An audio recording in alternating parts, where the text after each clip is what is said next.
Hola, hola, aquí estamos de vuelta con el programa Filosofía en la Caverna. Acabamos de escuchar el tema Ultra Solo de Bolima West Coast con Pailita. Así que aquí estamos justamente hablando de la soledad, quizá un acierto, por así decirlo. Y también nos encontramos con Jaime Rosas, abogado y filósofo, y Bernardo Fontaine, profesor de filosofía. No sé si quieren hacer un comentario de lo que escuchamos recién de la canción. Ahí, por ahí, Bernardo, Jaime, ¿qué opinan?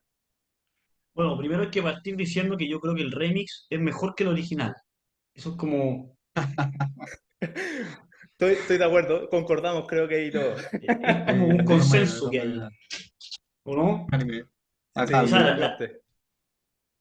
Un consenso, sí, un consenso nacional, yo creo. Uno de los pocos que tenemos en nuestro país.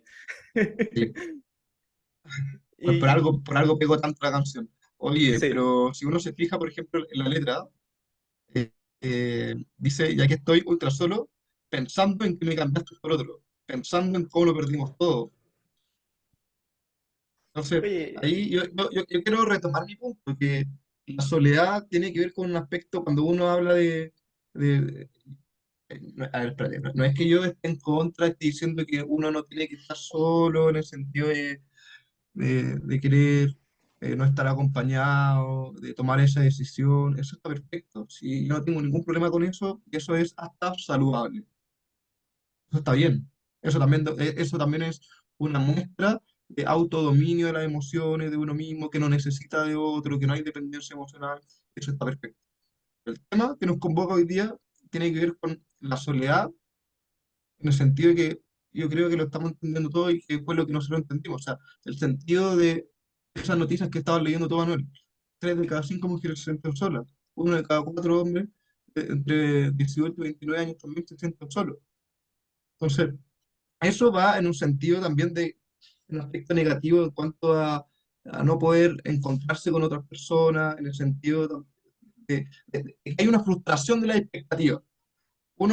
Eso también es súper importante. Hay una frustración de la expectativa. Uno espera algo que no resulta, ¿no? Entonces, uno espera esto mismo que comentaba eh, Bernardo, o sea, el, el ser oído, el que nos escuchen, el poder mostrarnos, el poder ser validados, el ser reconocidos.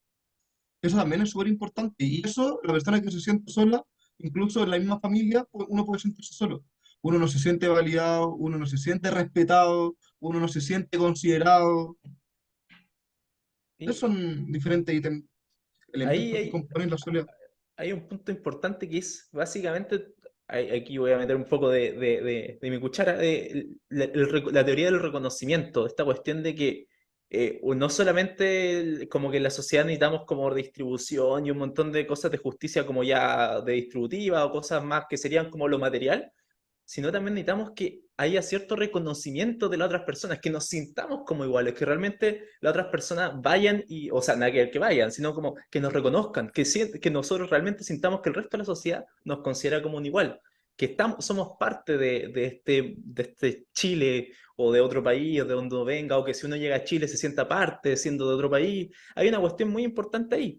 Y no sé si Bernardo todavía está de acuerdo con eso o quiere hablar otro punto más o volver a la canción, que también yo creo que hay un punto importante que no tocamos, de que si realmente en la canción uno está hablando de que se siente solo o está solo. Ah. Sí, yo me quedé pegado con Pailita porque yo encuentro que el reggaetón, uno no podría decir que el reggaetón es profundo. Quizá yo encuentro más profundidad, lo hablaba el otro día con un amigo que quizá las canciones más antiguas del reggaetón tienen como más profundidad que las más nuevas, pero el reggaetón más nuevo es como súper superficial, pero eso no siempre es algo malo, porque eso nos permite ver lo que está como más superficial en la sociedad, está en sus canciones. Entonces a veces los reggaetoneros nos enseñan cosas de nosotros mismos. Entonces yo quiero hacer aquí un paralelo entre el Pailita y un filósofo alemán que se llama Schopenhauer, que es un filósofo existencial, como alguien oscuro, que le gusta un amante de la soledad. Entonces, porque fíjense, voy a leer un pedazo de la letra de la canción para que veamos cómo Pailita trata la soledad. Él dice, Dice en un pedazo, hoy me siento solo, me siento en un desierto, es una pesadilla, pero estando despierto. Sin ti yo estoy triste y contigo contento. O sea, ese mensaje, si fijamos al principio, el mensaje es yo necesito estar contigo, un mensaje romántico, pero cuando no estoy contigo, estoy solo. Y eso es algo malo, estoy en el desierto. Ese es Pailita. Pero Schopenhauer, si retrocedemos un poco, filósofo alemán que valora la soledad, dice, en realidad la gente que no quiere estar sola se está evitando. Se está evitando y lo que realmente le pasa es que se aburren consigo mismos. No se conocen, no han entrado adentro suyo.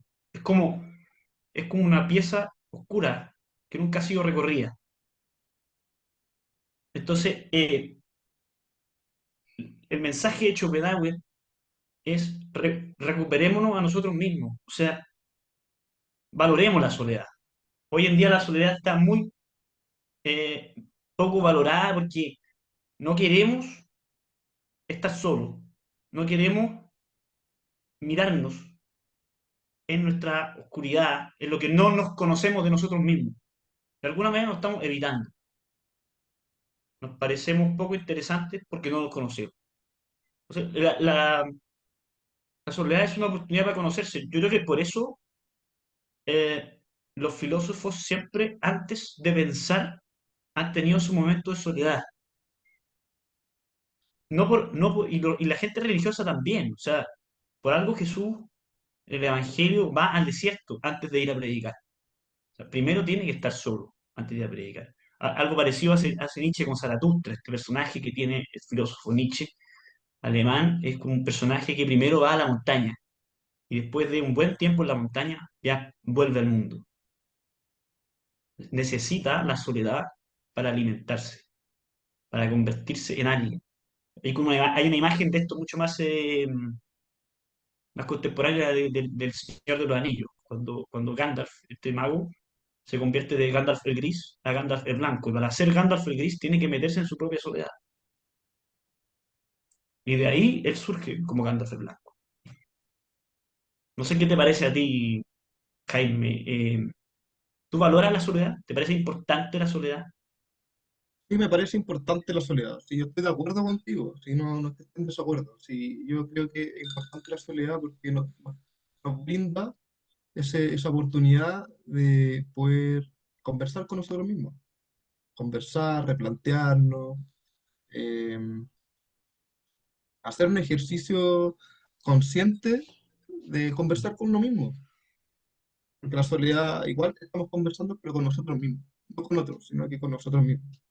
Entonces, claro, en momentos de crisis puede ser una oportunidad para poder eh, ver en qué podemos mejorar, qué es lo que estamos sintiendo, conocernos a nosotros mismos. Conocer a ti mismo, como tenía, ¿cierto?, esa máxima griega que lo predica muy bien Sócrates. Conócete a ti mismo, implica muchas veces el conocerse a uno mismo. De hecho, eh, hay mucha análisis de que los diálogos socráticos se trata de una conversación con uno mismo. De hecho, hay varias obras platónicas que no vaya a creerse uno que en realidad pasaron exactamente así. Entonces, hay un ejercicio narrativo, literario de Platón muchas veces que lo que hace es él mismo plantear una situación, crear ciertos personajes para conversar con los mismos. Entonces, eso es lo bueno también de la soledad. Pero por otro lado, yo también quiero insistir en el sentido de, eh, por ejemplo, el adulto mayor. Hay un gran porcentaje del adulto mayor que se siente solo, no en un sentido positivo. No sé si yo les diría a ellos, aprovechen este momento de sentirse solo a conocerse a usted mismo. En realidad lo que quieren es compañía, pasarlo bien, poder contar sus historias, conversar, debatir, reírse, escuchar música. Y eso también es un problema grave que se está viviendo. Sí, pero mi mensaje va a no necesariamente tomar lo que, o sea, perdón, en transformar lo que puede ser una crisis, la soledad, estoy solo, me siento mal, estoy en un Claro, no momento, sé. a poder transformar esa crisis en una oportunidad. Y es el mensaje de aprende a estar solo, porque uno siempre va a tener momentos solo y a veces por temas accidentales va a estar muy solo. Incluso estando acompañado, pero a veces uno tiene que lidiar con un tema que nadie entiende. Eh, Pasa mucho como profesor, por ejemplo, uno tiene que lidiar con a veces alumnos difíciles, con papás, que son como los segundos alumnos que uno tiene. Uno en realidad a veces siente que hace más clase a los papás que a los alumnos. Y nadie te entiende eso. Estás solo en ese tema, pero uno tiene que aprovechar eso.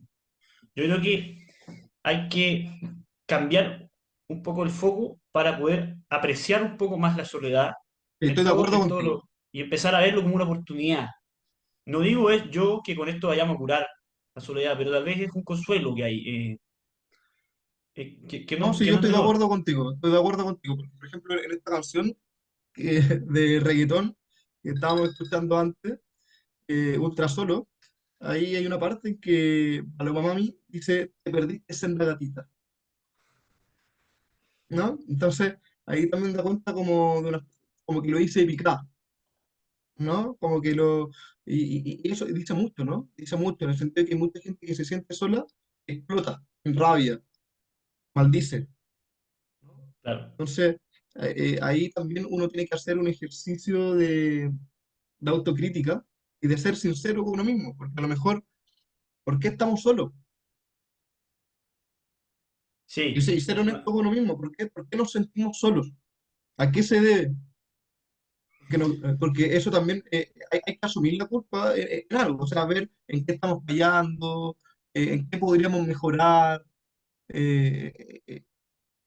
ver, hacer ese ejercicio de introspección, de reflexión con lo mismo, para poder, porque a lo mejor hay muchas cosas que uno se pone a pensar, uno puede ver que en realidad la culpa o el error no está en los otros, puede que esté en uno, algo mal quizás estamos haciendo. Tú dirías, Jaime, para hacer Por una... ejemplo, ¿sí? Que por ejemplo, no No, sé, perdón. eh, sí, a lo mejor, eh, no sé, a lo mejor lo que podríamos hacer, sabes que a lo mejor tengo cierta reacción un poco agresiva, o yo no estoy escuchando a los demás, yo no estoy siendo comprensivo a los demás, a lo mejor, ¿por qué no salir y hacer una actividad física, por ejemplo, ir a jugar vóley, ir a jugar a la pelota, o un club de lectura con ciertas personas? No sé, eso también puede ayudar a romper lo rutinario. Muchas veces la soledad implica estar dentro de una rutina, de estar viviendo en modo piloto automático, ¿no? Sí, quiero hacerte una pregunta sobre la soledad, ya no un tema como tan psicológico, sino, ¿tú crees, o sea, y que tiene que ver con la introspección? ¿Tú crees que la filosofía es introspección? Sin duda, yo creo que si uno se dedica a la filosofía, porque claro, porque yo siempre he escuchado a mucha gente que dice, no, ya me encanta la filosofía, yo también filosofo arte. Ah, pero es que en realidad la filosofía no es eso. Yo creo que cuando uno hace filosofía, no es simplemente irse en la ola, sino cualquiera sería profesor de filosofía, ¿no?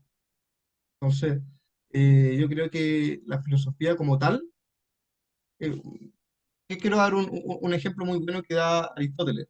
Aristóteles dice, puede haber un niño genio en matemáticas, pero no puede haber un niño genio en ética. ¿Por qué? Porque para poder filosofar, uno tiene que vivir mucha experiencia. Uno tiene que vivir, por ejemplo, una ruptura amorosa, una ruptura de amistad, vivir diferentes experiencias, sentir el dolor, angustiarse. Yo creo que eh, no hay que tenerle miedo, y eso también es algo bueno que tú estás diciendo antes. O sea, no hay que tenerle miedo a evitar las emociones. El sentirse solo o el sentir miedo, el sentir vergüenza, el sentir ira, etcétera, son emociones que uno tiene que experimentar para poder conocerse a uno mismo, para poder saber luego discernir, decir esto está bien, esto no está bien.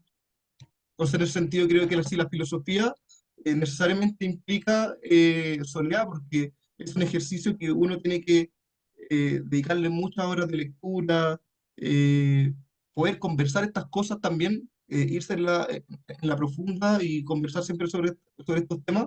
Hay poca gente que esté dispuesta también a conversar sobre esto. Entonces, es una actividad solitaria. Yo ahí quiero plantear una diferencia contigo, porque yo creo que hay dos tipos de filósofos. Hay como dos grandes paradigmas.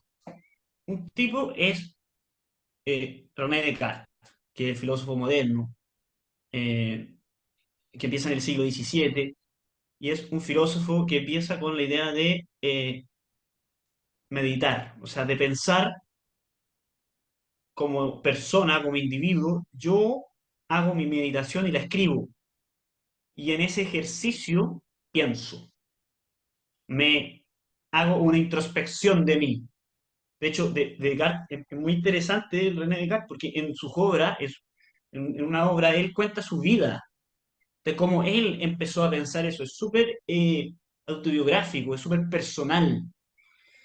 Entonces es un individuo pensando.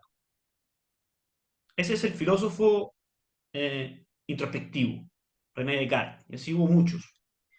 Pero por otro lado, hay un filósofo del diálogo, un filósofo que va no a la introspección, sino hacia el otro, a, a- a dialogar con otros seres y de ahí obtener algo. Es como lo opuesto. Y yo creo que ahí el paradigma es, y en eso difiero un poco contigo, que el paradigma es Sócrates.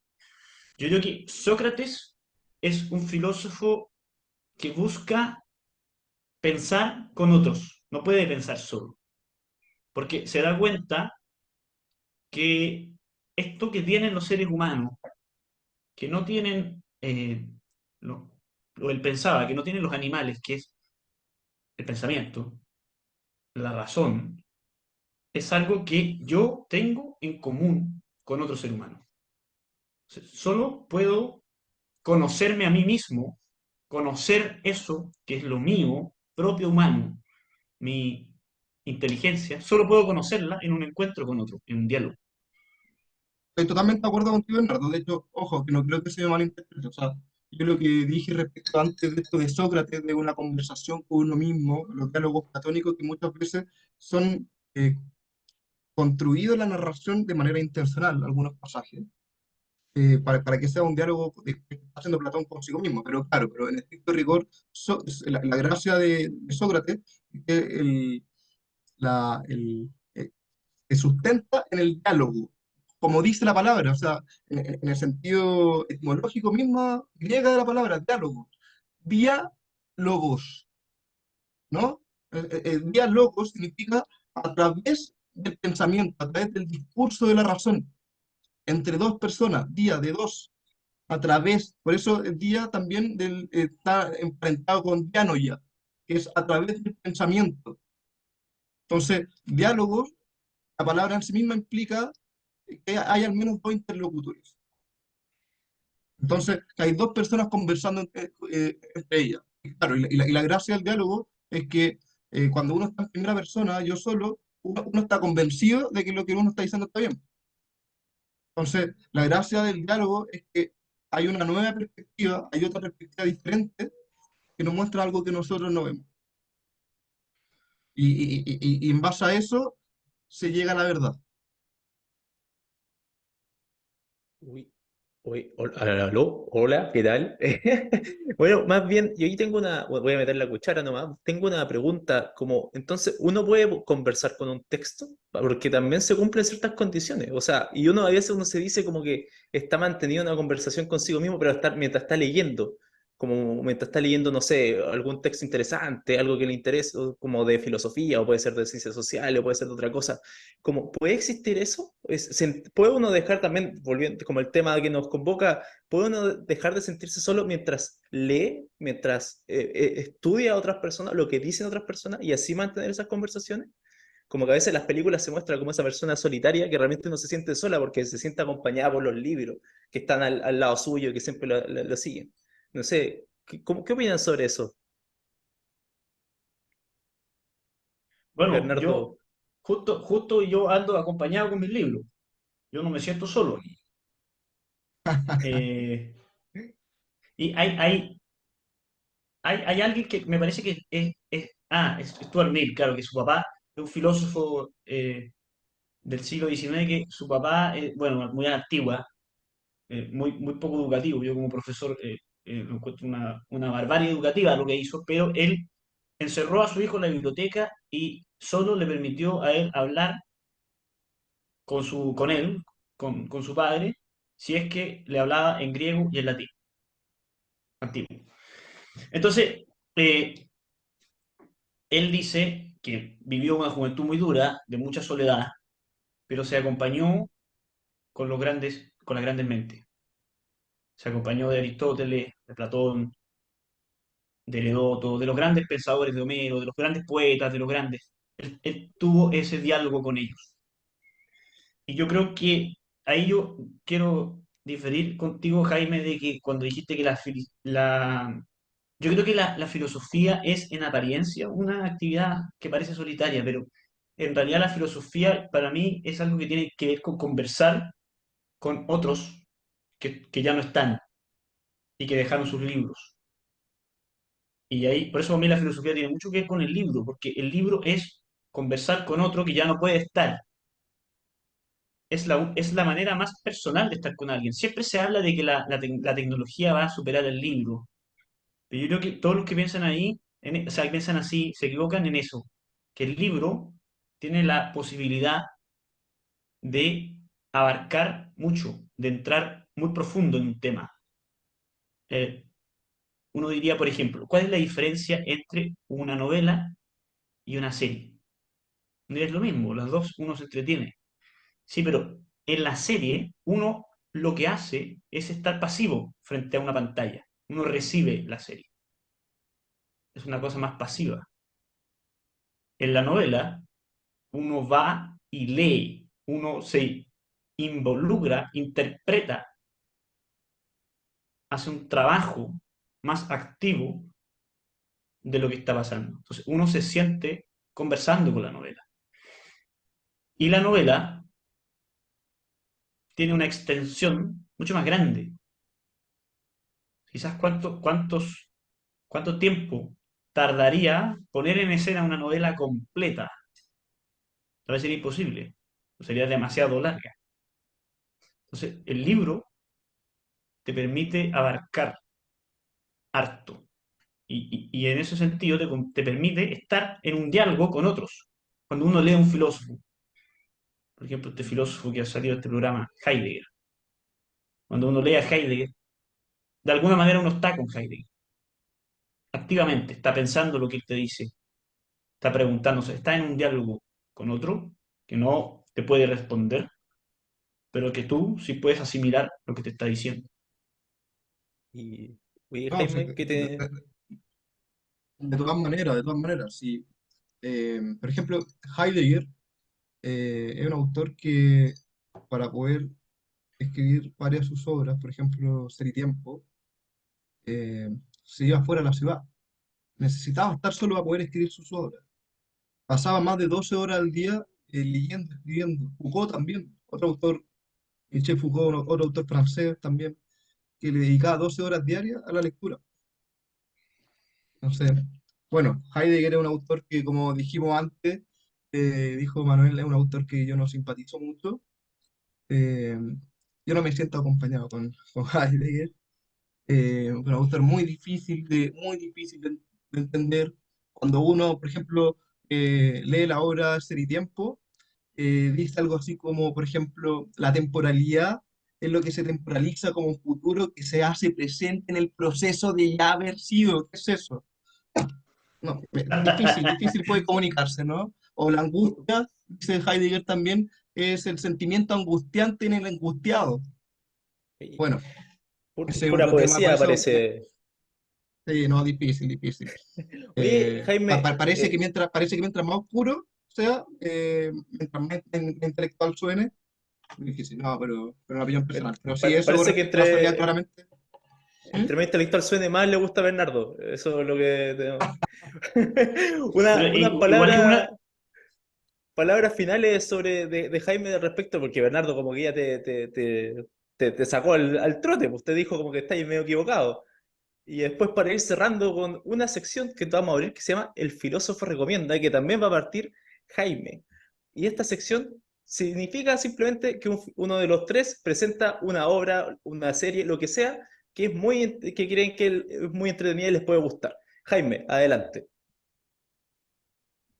Bueno, yo recomendaría, eh, ya que hablamos sobre la soledad, dos obras de Umberto Giannini, ¿no? Un filósofo brillante que ganó el Premio Nacional de Humanidades, recibió un doctor honoris causa en París, en Francia, tremendo filósofo que yo le recomendaría porque la primera obra es la reflexión cotidiana y el segundo desde las palabras. Este es un filósofo que, a diferencia de otros de Heidegger o de Michel Foucault, Levinas, etcétera, que hablan en un lenguaje muy difícil, este es un filósofo que habla en idioma castellano, simple. Habla de lo cotidiano, de cuando uno está en la calle, del trayecto desde la casa que uno está hacia el trabajo. Un lenguaje sencillo, simple, pero con una densidad filosófica profunda. Entonces, el hacer filosofía no implica necesariamente hablar oscuro, hablar con palabras rebuscadas, hablar en difícil. La verdadera filosofía está en las cosas sencillas. Y por eso yo invitaría a todos los que nos están escuchando a leer a Humberto Giannini, a rescatar estas obras de filosofía que son productos chilenos. Muchas gracias, Jaime. Ya ahora para venir cerrando, recuerden que este programa se llama La Filosofía en la Caverna. Nos acompañó Jaime de Rosas, que es abogado y filósofo, y Bernardo Fontaine, que es profesor de filosofía. Muchas gracias, que estén muy bien. Cualquier comentario en las redes sociales, quedamos muy atentos y nos vemos a la próxima.